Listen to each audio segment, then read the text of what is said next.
Hello, this is AG. Welcome to my channel. Today I'm going to talk about our children's potential.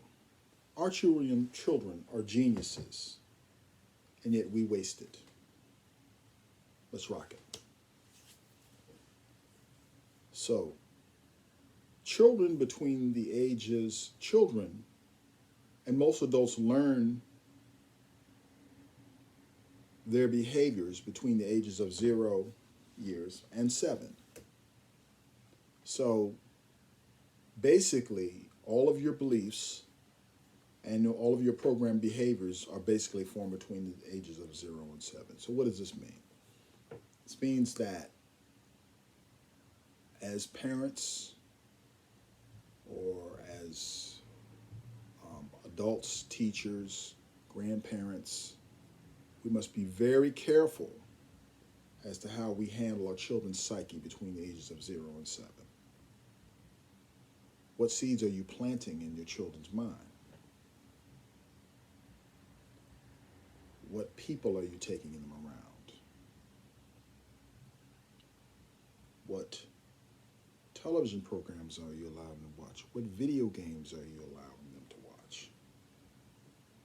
You as an adult must be a custodian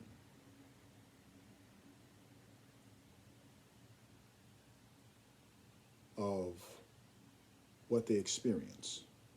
You as an adult probably must use discernment and discretion to determine what they're exposed to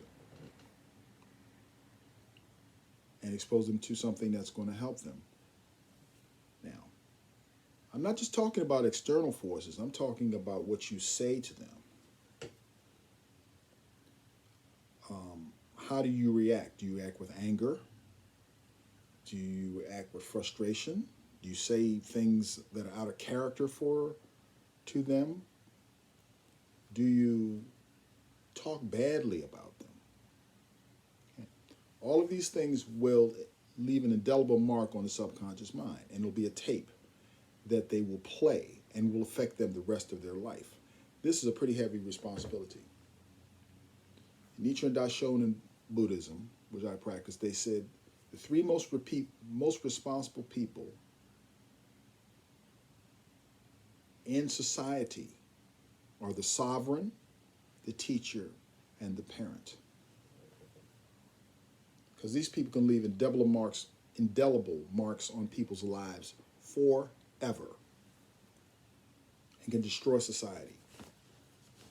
The first teacher that a child has is his mother. I'm talking to all the mothers. Please be careful what you say to your children. Don't holler and scream at your children. Don't curse at your children. And please act like the adult. You must maintain control, because you are the first instance where the child sees what love is, understands what compassion is, understands what nurturing is. And if they don't see this in you, that's something, again, they will carry forward because of the subconscious mind. You are the first seeding of the subconscious mind.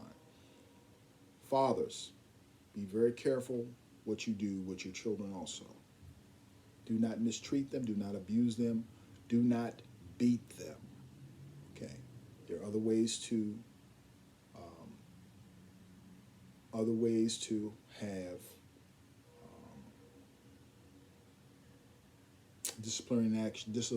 disciplinary action. Corporal punishment is something that you have to decide for yourself, but it's something, if you use it, it has to be very, very, very, you have to be very careful, because you can leave marks on your children. The ages between 0 and 7 is when the basic tapes are laid. So if they don't believe they can do something, it will affect them the rest of their life. Example, men in my age group, and I'm not going to tell you my age group is, but men in my age group, or black men, Tell me if you recognize this. We're told they're not good at mathematics. You're not good at math. They pull me over to the side. You're not good at math. No, you don't know how to teach math.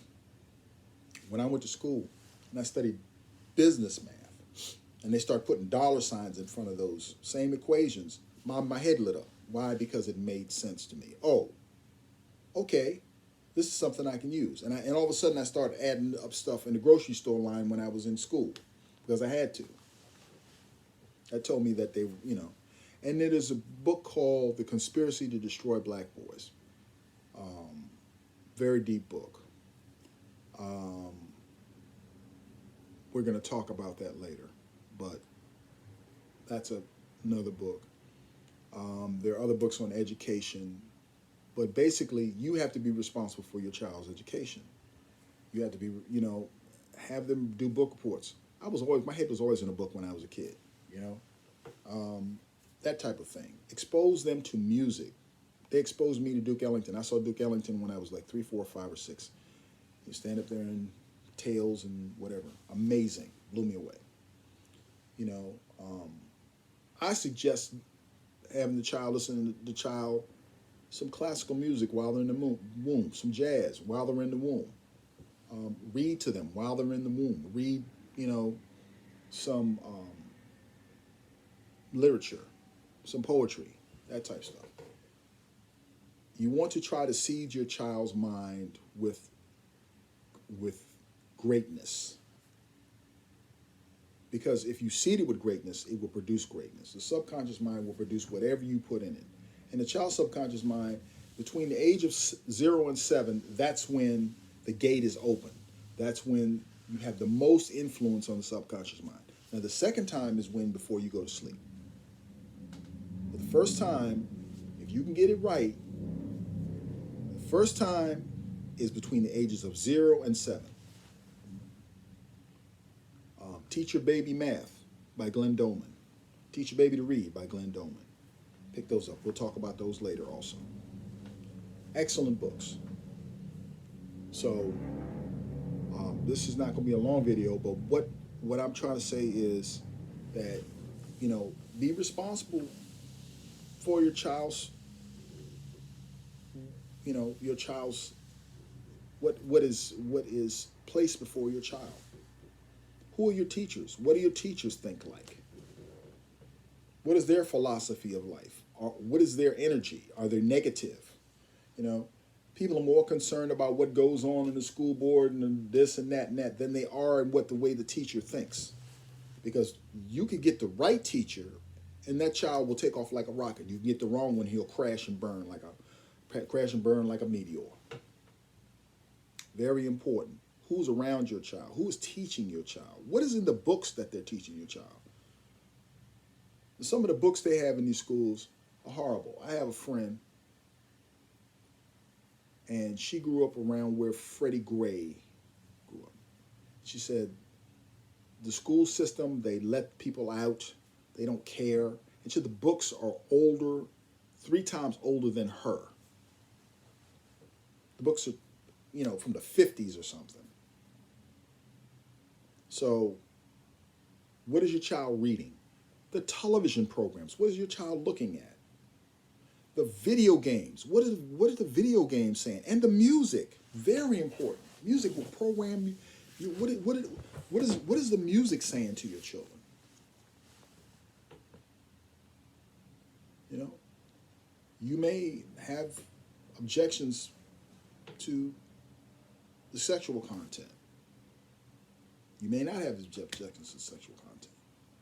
But however you fall on the issue, understand that whatever this child is hearing, and especially music is just right into the subconscious mind because of the rhythms and all that kind of thing. I'm going to talk about that later again, how powerful music is. Music is very powerful. You never notice the Native Americans, when they were healing somebody, what would they do? Beat on the drum. There's a reason why. It creates a frequency of healing. Or it can create a frequency of destruction. What is the music saying to your children? You know, listen to the lyrics. Do you want your child's mind to be seated, subconscious mind to be seated with certain things?